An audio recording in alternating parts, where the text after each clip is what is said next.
नमस्कार, आप देख रहे हैं सत्य हिंदी का रात 8 बजे का न्यूज बुलेटिन और मैं हूं आपके साथ निकिता।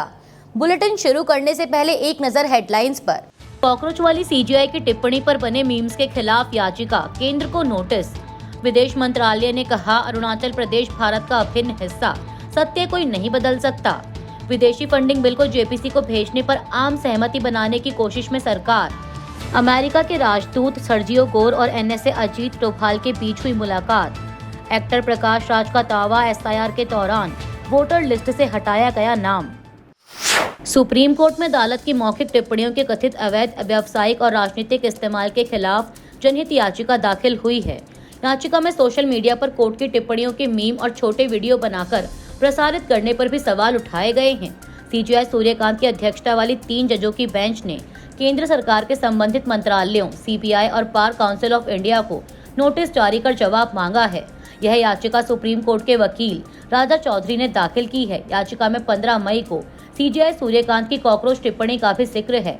याचिकाकर्ता का आरोप है कि इस टिप्पणी को सोशल मीडिया पर वायरल कर कॉकरोच जनता पार्टी यानी सीजेपी जैसे राजनीतिक संगठन का उपहार हुआ।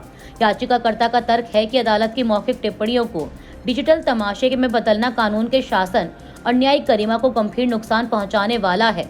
याचिका में सीजेपी और उससे जुड़े संगठनों की गतिविधियों और फंडिंग की जांच की मांग भी की गई है। इसके अलावा सीबीआई जांच, फर्जी वकीलों और जाली लॉ डिग्री की जांच तथा एआई और डिजिटल प्लेटफॉर्म के दौर में अदालती कार्यवाही के प्रसार के लिए नए दिशा निर्देश बनाने की मांग की गई है। सुप्रीम कोर्ट ऑफ केंद्र सीबीआई और बीसीआई के जवाब के बाद मामले पर आगे सुनवाई करेगा। संसद के मॉनसून सत्र के आखिरी हफ्ते में छात्र आंदोलनों को लेकर एनडीए और इंडिया गठबंधन आमने सामने आ गए। मंगलवार को मकर द्वार पर दोनों पक्षों ने एक दूसरे के खिलाफ नारे लगाए और पोस्टर भी दिखाए। एनडीए सांसदों ने झारखंड में जेपीएससी और जेएसएससी अभ्यर्थियों पर पुलिस कार्रवाई को लेकर राहुल गांधी से जवाब मांगा। उन्होंने सवाल किया कि दिल्ली में पुलिस कार्रवाई पर सवाल उठाने वाले राहुल गांधी झारखंड क्यों नहीं गए। वहीं विपक्ष ने जंतर मंतर पर 20 जुलाई की कथित पुलिस कार्रवाई को लेकर गृह मंत्री अमित शाह से जवाब मांगा। विपक्ष राम मंदिर चंदे में कथित गड़बड़ी के मुद्दे पर भी चर्चा चाहता है। प्रियंका गांधी ने कहा कि राहुल गांधी झारखंड के छात्रों से मिल चुके हैं। कांग्रेस ने कहा कि झारखंड की जिम्मेदारी राज्य सरकार की है, जबकि दिल्ली पुलिस केंद्रीय गृह मंत्रालय के अधीन है। राहुल गांधी पहले ही झारखंड में बल प्रयोग की निंदा कर चुके हैं। वहीं सरकार अमित शाह के जवाब के साथ चर्चा के लिए तैयार है, लेकिन विपक्ष सीधे सवालों का जवाब चाहता है। विदेश मंत्रालय ने एक बार फिर साफ किया है कि अरुणाचल प्रदेश भारत का अभिन्न और अविभाज्य हिस्सा है। प्रवक्ता रणधीर जायसवाल ने कहा कि यह एक निर्विवाद तथ्य है। उन्होंने कहा कि कोई भी कदम इसे वास्तविकता को बदल नहीं सकता।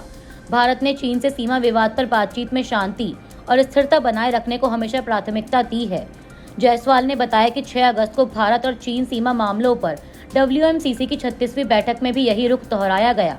दरअसल चीन लगातार अरुणाचल प्रदेश की कई जगहों के नाम बदलने की कोशिश करता रहा है।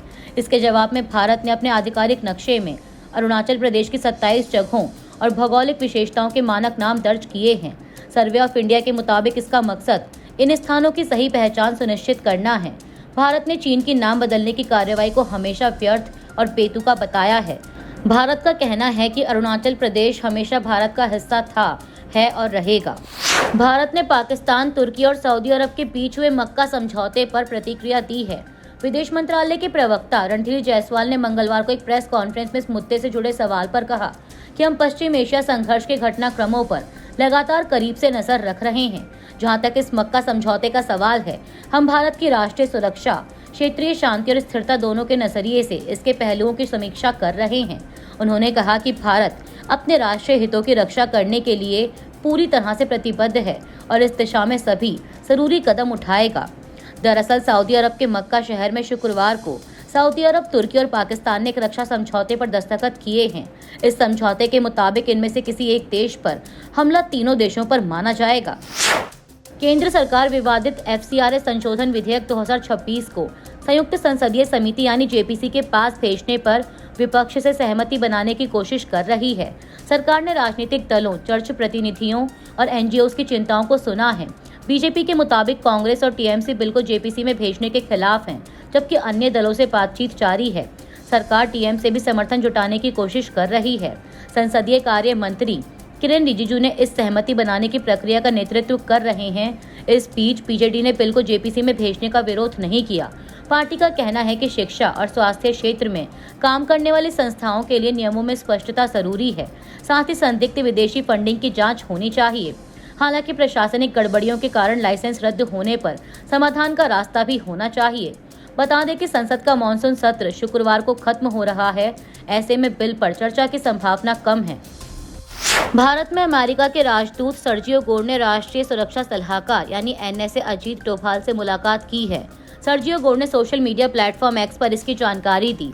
उन्होंने लिखा कि अमेरिका भारत रणनीतिक सहयोग को और मजबूत करने पर सार्थक बैठक हुई। वैश्विक सुरक्षा चुनौतियों से निपटने के लिए भारत के साथ हमारी करीबी साझेदारी अहम है। उनके मुताबिक अमेरिका और भारत के कई साझा लक्ष्य हैं और दोनों देशों के बीच सहयोग लगातार बढ़ रहा है। अभिनेता प्रकाश राज ने दावा किया है कि बेंगलुरु में चल रही एसआईआर प्रक्रिया के दौरान वोटर लिस्ट से उनका नाम हटा दिया गया है। उन्होंने सोशल मीडिया पर वीडियो शेयर कर कहा कि वह उन करीब 65 लाख मतदाताओं में शामिल हैं जिनके नाम एसआईआर के बाद हटाए गए हैं। प्रकाश राज ने कहा कि उनका जन्म, पढ़ाई और थिएटर का काम इसी निर्वाचन क्षेत्र में हुआ है। उन्होंने यह भी कहा कि वह इसी क्षेत्र से लोकसभा चुनाव लड़ चुके हैं।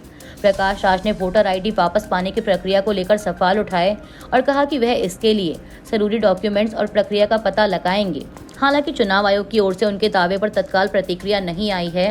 रिपोर्ट्स के मुताबिक उनका नाम बेंगलुरु सेंट्रल के शांतिनगर क्षेत्र की एएसटीटीओ लिस्ट में है। इसमें कारण स्थायी रूप से स्थानांतरित बताया गया है। इससे पहले 10 जुलाई को एक अदालत ने उन्हें 4 वोटर आईडी कार्ड रखने के मामले में सशर्त जमानत दी थी। यह मामला एक निजी शिकायत से जुड़ा था जिसमें आरोप लगाया गया था कि उनके पास अलग अलग जगहों पर रजिस्टर्ड 4 वोटर आईडी कार्ड गैर कानूनी रूप से थे। इस मामले के सिलसिले में उनके खिलाफ गैर जमानती वारंट जारी किया गया था। झारखंड में जेपीएससी और जेएसएससी सीजीएल भर्ती परीक्षाओं में कथित धांधली और पेपर लीक के विरोध में छात्रों का आंदोलन जारी है। 10 अगस्त को विधानसभा घेराव के दौरान पुलिस लाठीचार्ज के विरोध में बीजेपी ने आज 11 अगस्त को 16 घंटे के राज्यव्यापी बंद का आह्वान किया था। बंद का मिला जुला असर देखने को मिला। रांची में हरमू चौक, किशोरगंज, अरगोरा और कांके रोड समेत कई जगहों पर टायर जलाकर ट्रैफिक रोका गया। जमशेदपुर और धनबाद में कई स्कूल बंद रहे। इस बीच एबीवीपी के सदस्यों की पुलिस के साथ झड़प हुई। झारखंड विधानसभा की ओर मार्च कर रहे एबीवीपी कार्यकर्ताओं को पुराने विधानसभा क्षेत्र में पुलिस ने हिरासत में ले लिया। अफरा तफरी के बीच कुछ कार्यकर्ताओं को पुलिस वैन पर चढ़ते हुए देखा गया। एबीवीपी के प्रदर्शनकारियों ने झारखंड विधानसभा का घेराव करने की योजना बनाई थी। वहीं इस बीच छात्रों का कहना है कि उनका आंदोलन किसी राजनीतिक दल से जुड़ा नहीं है। वे भर्ती परीक्षाओं में पारदर्शिता, परीक्षाओं को रद्द करने और स्वतंत्र जांच की मांग कर रहे हैं।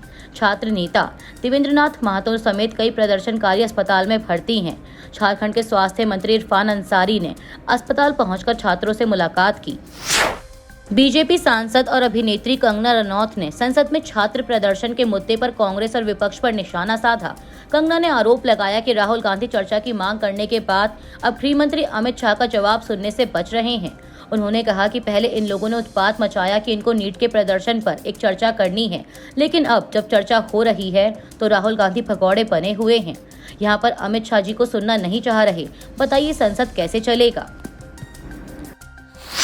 राष्ट्रपति द्रौपदी मुर्मू ने मंगलवार को वंदे मातरम बिल को मंजूरी दे दी। इसके साथ ही राष्ट्रीय गीत वंदे मातरम को राष्ट्रीय गान जनगण मन के बराबर कानूनी सुरक्षा मिल गई है। संसद ने पिछले महीने राष्ट्रीय सम्मान के अपमान की रोकथाम संशोधन अधिनियम 2026 पारित किया था।